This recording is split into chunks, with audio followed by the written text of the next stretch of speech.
الحمد لله وحده والصلاة والسلام على من لا نبي بعده اما بعد. السلام علیکم ورحمة الله وبرکاته. د سیرت د ګروپ ټولو مینوالو ته سلامونه او نیکی هیلې الله مو روغ او جوړ لره. زموږ او ستاسو د نننی درس عنوان ده د دعوت فعل او لومړني ایمان راوړونکي خلک. دا به د سوال او جواب په شکل باندې ووایو. اول نبی علیه السلام دعوت څه وخت شروع کړ؟ نو تاسو به ورته په جواب کې وایي چې کله د سورة مدثر آیاتونه نازل شو، یا ایها المدثر قم فانذر. دغه قم فانذر باندې چې نبی علیه السلام ته الله حکم وکړ چې جګ شه او خلک ویروه، نو دعوت نبی علیه السلام شروع کړ. دوم سوال دا ده چې دعوت په نبی علیه السلام شروع کوو دی وخت خلک په څه باندې بوختو؟ نو جواب کې به تاسو وایي چې قریش ټول د بوتانو په عبادت باندې بوختو زیاتره. نو نبی علیه السلام دعوت شروع کړ او دوی ته نبی علیه السلام باندې دا هم ډیره سخت تمامېدله، ځکه چې ټول خلک بت پرستانو او د یو الله ته رابلل، او په دغه بت پرستۍ باندې چې دوی کول کوم دلیل هم ورسره نه و، ځکه الله تعالی په قرآن کریم کې په مختلفو سورتونو کې د دې بیان کړی. الله وایي واذا قیل لهم اتبعوا ما انزل الله قالوا بل نتبع ما الفینا علیه آباءنا اولو کان آباؤهم لا يعقلون شیئا ولا يهتدون. الله وایي کله چې دوی ته وویل شي چې تاسو د الله طرف ته راشئ، د الله تعالی تابعداري وکړئ، بیا دوی وایي چې نه موږ دغه څه تابعداري کوو په کومه لاره چې موږ خپل پلاران موندلي، یعنی زموږ پلاران چې کوم د چا عبادت کوو د بوتانو موږ هم په همغه طرف ځو. الله وایي اگر که پلاران د دوی بیا عقل خلک وي، عقل نه لري او هدایت موندونکي خلک نه وي. نو نبی علیه السلام دعوت ته شروع وکړه. نو دعوت روانو په هغه خلکو چې هغه نرم زړي خلکو، هغه ایمان راوړه، کوم چې سخت زړي او غرورناکه او کینهګر خلکو هغه پاتې شول تر اخره پورې. نو بل سوال به تاسو ته څوک کی چې لومړني ایمان راوړونکي خلک څوک دي؟ نو تاسو به په جواب کې وایي چې په ښځو کې اول ایمان په جناب نبی کریم صلی الله علیه وسلم باندې بیبي خدیجه الکبرى رضی الله تعالی عنها راوړه، خپل بیبي پر اول ایمان راوړه، ځکه دغه اثرات لیدل ورقه بن نوفل نه چې د ترو هغه نه پښتنه وکړه او هغه په مخکې د اثرات لیدل او د باندې د وحی کیفیت لید، نو نبی علیه السلام باندې ایمان راوړ. بل دا چې په ځوانانو کې چا ایمان راوړه؟ نو په ځوانانو کې ابوبکر صدیق رضی الله تعالی عنه اولنی سره د چې نبی علیه السلام باندې ایمان راوړ، ځکه دا د نبی علیه السلام ملګری و او د نبی علیه السلام ټول حقایق ورته معلوم و.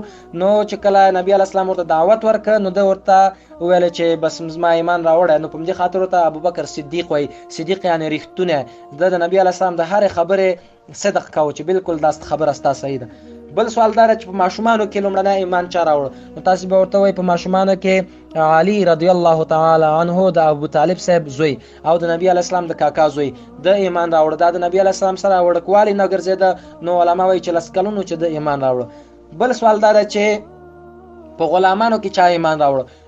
نو په غلامانو کې زید بن حارثه رضی الله تعالی عنه چې دا د خدیجه الکبرى رضی الله تعالی عنها خوریه او دته خدیجه رضی الله تعالی عنها ته بخلو. نو خدیجه رضی الله تعالی عنها نبی علیه السلام ته وبخه، نبی علیه السلام په زوی ولی باندې نیولو، خلکو به ورته زید بن محمد ویل، یعنی د محمد زوی، او دا هغه وخت کې نبی علیه السلام په زوی ولی نیولو چې په هغه وخت کې د زوی ولی نارواواله الله تعالی نور علیګل، یعنی منع نه ور علیګل په قران کریم کې. نو نبی علیه السلام په قریش ته ویل چې دا زما زوی ده او زما وارث ده. نو چې کله د سورة احزاب آیاتونه راغله، نو هغه نه وروسته بیا د زوی ولیتوب دا منع شو، الله تعالی ویل چې دا کار به تاسو نور نه کوئ. سورة احزاب کې الله تعالی وایي وما جعل ادعياءكم ابناءكم ذلكم قولكم بافواهكم والله يقول الحق وهو يهدي السبيل ادعوهم لآبائهم هو اقسط عند الله فإن لم تعلموا آباءهم فإخوانكم في الدين ومواليكم وليس عليكم جناح فيما اخطأتم به ولكن ما تعمدت قلوبكم وكان الله غفورا رحيما. الله ويتاسي هغه خلک چې تاسو په زوی ولی نسی، نو دا الله وای دا مکوي په زوی ولی باندې منی سي، خپل د پلار نوم ورته واخلي. کچیرته د هغه د پلار نوم تاسو ته یاد نه وي، نو بیا تاسو ورونه دی په دین کې، او کچیرته تاسو په صحوا کې د زوی ولی باندې ونیسي یا یو څوک ورته په صحوا باندې غوږ کې چې دا د پلان کې زوی ده، نو په دې کې تاسو باندې ګناه نشته، الله ډیر غفور او رحیم ذات ده. نو دینه منع راغله. دا رقم اوس راځو چې دغه څلورو خلکو نه چې لومړني ایمان راوړونکي دي چې خدیجه الکبرى رضی الله عنها ده، همدا رقم ابوبکر صدیق رضی الله عنه، علی رضی الله تعالی عنه، او همدا رقم زید بن حارثه رضی الله تعالی عنه. دا څلور لومړني ایمان راوړونکي خلک دي. د دې نه وروسته ډېر صحابه کرامو ایمان راوړو چې دا غیر جملې څخه زه تاسو ته یو څو نمونه اخلم. عبد الرحمن بن عوف رضی الله تعالی عنه، عثمان بن عفان رضی الله تعالی عنه، زبیر بن العوام رضی الله تعالی عنه، همدا رقم ابو عبیده بن جراح، ابو سلمه بن الاسد، ام سلمه، الارقم بن ابي ارقم، عثمان بن مزعون، دا رقم قدامه، او بل حارث بن عبد المطلب د نبی علیہ السلام کاکا، او سعید بن زید بن عمر، فاطمه بنت الخطاب د عمر رضی الله تعالی عنه خور، او خباب بن الارس، جعفر بن ابي طالب د نبی علیہ السلام د کاکا زوی، خزه د نبی علیہ السلام اسماء، خزه د جعفر چې اسماء بنت عمیس نومېدله، خالد بن سعید، او دا رقم نور ډیر صحابه دي چې د ایمان راوړل په اولو خلکو کې، نو الله تعالی دوی ټولو ته میډال ورکړه. دغه اولني خلکو ته الله تعالی میډال ورکړه، او دا خلک مشهور شول په چی شي باندې؟ په السابقون الاولون باندې. السابقون الاولون دا تقریبا 110 صحابه کرام دي، او کومه سي میډال ورته الله تعالی ورکړه؟ الله ورته داسې میډال ورکړه چې والسابقون الاولون، الله وی رضی الله عنهم ورضوا عنه، الله د دوی ناراضي دی او دوی د الله تعالی ناراضي دي.